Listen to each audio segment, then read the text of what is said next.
Yo, what's up guys? Kevin here. In this video, I want to talk to you guys about things to consider for the upcoming snowboard season.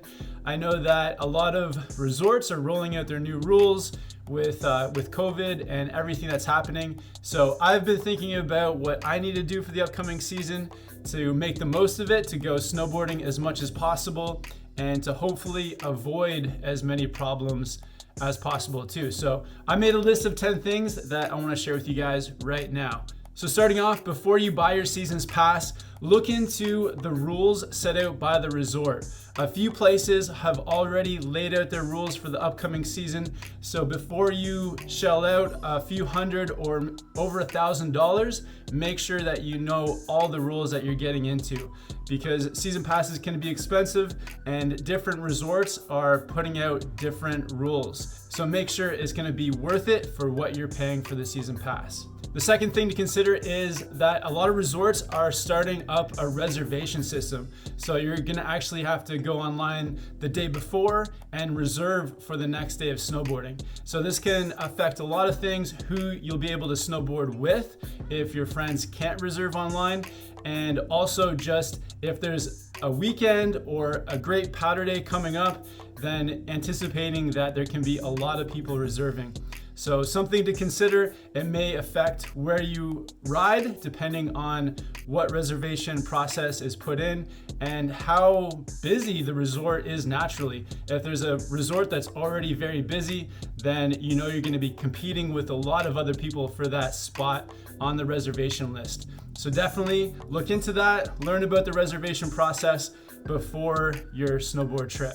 The next thing to consider is how long the lift lines are going to be. With social distancing, they're going to be letting less people onto the chairlift and also less people into the gondolas. So think back to previous seasons, how busy the resort was with normal capacity, and then think of what is the lift line situation going to be like with these new rules with social distancing. So if last year you're waiting for 25 or 30 minutes for a lift line, that could be doubled or possibly tripled this coming season. So something to consider, maybe going to a resort that is more quiet, where that if they do have the social distancing policies in, it's not going to affect the lift line situation too much. Next, before you buy a season pass, inquire about the refund policy. Last season, the season was cut short by 1 to 2 months, and a lot of places either had no refund or they had a small discount towards the next purchase of a season pass. So before getting into another situation like that, maybe look into what the resort's refund policy is if the season is cut just a little bit short, or if possibly it's cut in half or even worse than that. So look into what the refund policy is so that if the season does get cut short, there's no surprises. The fifth thing to consider is learning about backcountry snowboarding. So backcountry snowboarding can be an amazing option because you don't have to rely on the resort or lifts or anything like that. But there are more risks and rewards to go with backcountry. So I'd recommend taking an avalanche safety course and also buying some books to learn about backcountry safety and how to do it the right way. Backcountry snowboarding, I'm sure, is going to become more popular this season, but let's do it the right way. Let's learn as much as we can so that we can stay safe out there. The next thing to consider is having a backup plan for your day of snowboarding. I know one issue people have been running into is going online to reserve their spot and having a website crash. So having that second option where if the popular resort or destination is getting overwhelmed with people trying to reserve and get to the mountain, if that's becoming too hectic, having a less popular, maybe smaller resort to go to. I think for myself, it's definitely worth it to have that smaller option where the snowboarding may not be as good, but at least it's going to be a stress-free process and I'll still be able to get onto my board. One thing to consider, guys, is that traveling for a snowboard trip overseas or to a different country may be restricted, or the rules may be changing day to day. So something to definitely look into is the country you're traveling from. Are you able to actually go to that other country for a snowboard trip? So this upcoming season for myself, I think I'm going to be planning a lot of my trips very last minute because I don't want to book 4 or 5 months in advance and find out that travel restrictions have changed. So booking last minute, I think, helps to really ensure that the country you want to go to is available and open. And booking, I think, a bit last minute will help with that.